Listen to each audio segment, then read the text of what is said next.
Good morning সবাইকে। আবারও একটা নতুন ব্লগে অনেকদিন পর একটা ডেইলি ব্লগ শেয়ার করছি। তো আমরা গিয়েছিলাম একটু ফুলের দোকানে, তো সেটারই ভিডিও। এত ফুলগুলো টাটকা, মানে দেখলে মনে হচ্ছে সব ফুল নিয়ে আসি। তো এটা হচ্ছে বুধবার দিন সন্ধ্যাবেলা আমি আর মা গিয়ে ঠাকুরের জন্য ফুলমালা এনেছিলাম, তখনকার ভিডিও। খুব সুন্দর, একদম ফ্রেশ দেখো ফুলগুলো। আর বিয়েবাড়ির সিজন বলে না, প্রচুর কালেকশন আছে। আর এটা হচ্ছে পরদিন সকালের ভিডিও। দেখো আমাদের এখানে পার্কটায় কত সুন্দর এই কাগজ ফুলের গাছটা ভরে গেছে, বা বাগান বিলাস। আর এই যে প্রয়াগের আজকে স্কুলে সকালে টিফিনে দিয়েছিলাম ওয়েফারগুলো, আপেল, খেজুর আর একটা কেক। তারপর ওকে স্কুলে দিয়ে আমি হাঁটতে হাঁটতে বাড়ি ফিরলাম। আর এসে দেখি মায়ের পুজো দেওয়া কমপ্লিট। দেখতে পাচ্ছ এই মালাগুলো এনেছিলাম, সে দিয়েই পুজো হয়েছে। কত সুন্দর লাগছে। আর এখানে আছে একটা মুড়ো আনছি, কালকে বাঁধাকপি করবো। আর এখানে আছে হচ্ছে তোমার কী মাছ, এটা বোয়াল মাছ। ওই মাছের আজকে দেখা যাক কী হয়। আর কালকেরও একটু মাছ আছে। এই যে আজকে এটা কালকে বাবা আনছিল ভোলা মাছ, এটাও আছে। তো আজকে মাছের মানে একদম বাজার। দেখা যাক কী রান্না করি। তো আমি চিংড়ি মাছগুলোকে ভালো করে পরিষ্কার করে নিলাম। আর এদিকে বসিয়েছি চিড়ের পোলাও, সমস্ত রকম সবজি দিয়ে। দেখতেও যেমন কালারফুল, খেতেও বেশ ভালো লাগে। আর এদিকে দেখো মাছ টাছ ধোয়া আমার একেবারে কমপ্লিট। এখানে মুড়োগুলো রেখে দিচ্ছি কন্টেনার করে। আর আজকে বোয়াল মাছটাই করব, তো এটাকে এখন নুন হলুদ মেখে রেখে দেব। প্রায় 10:30টার মতো বাজতে যাচ্ছে। আজকে আমি এখন চাই খেতে পাইনি, মানে আসার পর থেকে কিছু না কিছু করেই যাচ্ছি, যার জন্য। তো এখন চাটা খাবো, মানে ভাবছি স্নান করবো। তো স্নানে যাওয়ার আগে না মাছের কাজটা আমি অন্তত শেষ করে দিতে চাই, তাহলে গায়ের মধ্যে একটা ভীষণ মাছের গন্ধ হয়ে যায়। আর এই চিংড়ি মাছ, বোয়াল মাছ ভীষণ আসতে গন্ধ। তো এই মাছটাকে নুন হলুদ মেখে রাখি। আর লাউটা আজকে আর করবো না, অনেক কিছু নয় হয়ে যাচ্ছে। চিংড়ি মাছের মানে দিয়ে লাল শাক ভাজা হবে, আর বোয়াল মাছটা করি বিকেলবেলা, দেখা যাবে সেরকম হলে কিছু করে নেব। লাউটা করলে না এক্সট্রা হয়ে যাবে, তার থেকে কালকে আবার খাওয়া যাবে। এক গাদা মানে এক জিনিস করলে জিনিসটা ফেলে ছড়ে খাওয়ানো হবে, তার থেকে অল্প জিনিস করলে ঠিকঠাক করে খাওয়া যাবে। তার মধ্যে বাবা আলু খাবে না, শুভ বেগুন খাবে না, দেখি বোয়াল মাছ কী দিয়ে করি, বহুত ঝামেলা। এটা খায় না, ও সেটা খায় না। একই মানে বাড়িতে থেকে যদি এ খায় না, ও সেই খায় না, হয় না, ভীষণ মানে বিরক্ত লাগে। এটা এর মতো প্রবলেম আর কিছু নেই।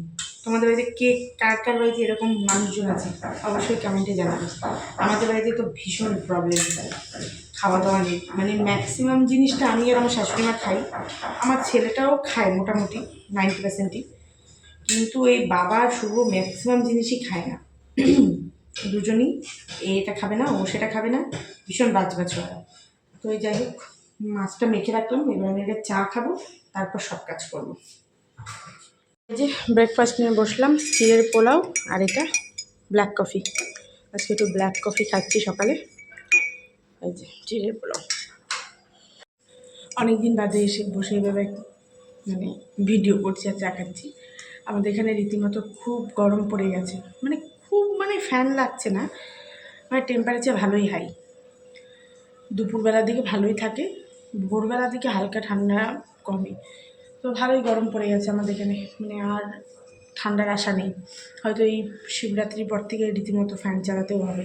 আমাদের নিচের ঘরের যারা মানে ভাড়া থাকে, তারা তো রীতিমতো ফ্যান চালানো শুরু করেছে, রাত্রেবেলা আওয়াজ পাওয়া যায়। আমি চালাচ্ছি না, ফ্যানটা চালালেই না মানে গলায় ধরে নেবে চট করে এই ওয়েদারটাতে। তো দেখা যাক কতদিন না চালিয়ে থাকা যায়। আমাদের মানে নর্থ বেঙ্গলে তো এখনও ভালো ঠান্ডা, আলিপুরদুয়ারে ভালো ঠান্ডা এখনও, ওখানে থাকবে মার্চ মাস অব্দি তো থাকেই।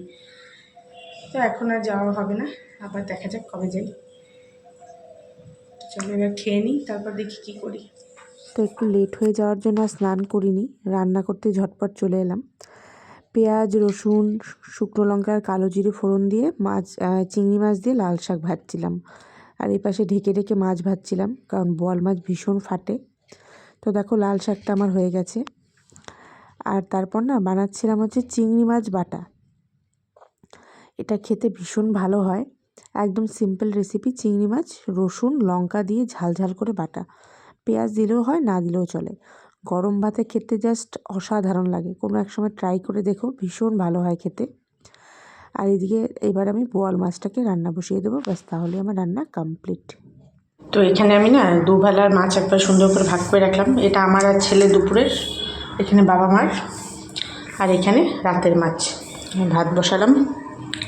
তো রান্না শেষ করে স্নান করে নিয়ে এবার প্রয়াগকে আনতে যাচ্ছি। এখানে এসে দেখি সবাই মিলে খেলছিল, ওই যে আমাকে দেখে চলে আসছে ব্যাগ নিয়ে। এসে নিয়ে ওকে স্নান করালাম, তারপরে যে খেতে বসে গেছিলাম লাল শাক ভাজা, চিংড়ি মাছ বাটা আর মাছের তরকারি। ভাতের পাতে খাই যে না খাই, মানে আমার এতটা নুন নেওয়ার একটা স্বভাব। নুন নেওয়াটা আমি কিছুতেই চেঞ্জ করতে পারছি না। চিনি খাওয়া টোটালি ছেড়ে দিয়েছি, নুন খাওয়াটা আমি ছাড়তে পারছি না। আজকে লাল শাকটা এত সুন্দর হয়েছে খেতে, ভীষণ ভালো হয়েছে। আর চিংড়ি মাছ বাটাটা তো অলওয়েজ ভালো হয়, এটা কিছু করারই নেই, মানে বলারই নেই, দারুণ হয়েছে খেতে। তো ভিডিওটাকে এখানেই শেষ করলাম। ভালো লাগলে অবশ্যই লাইক করো। বাই।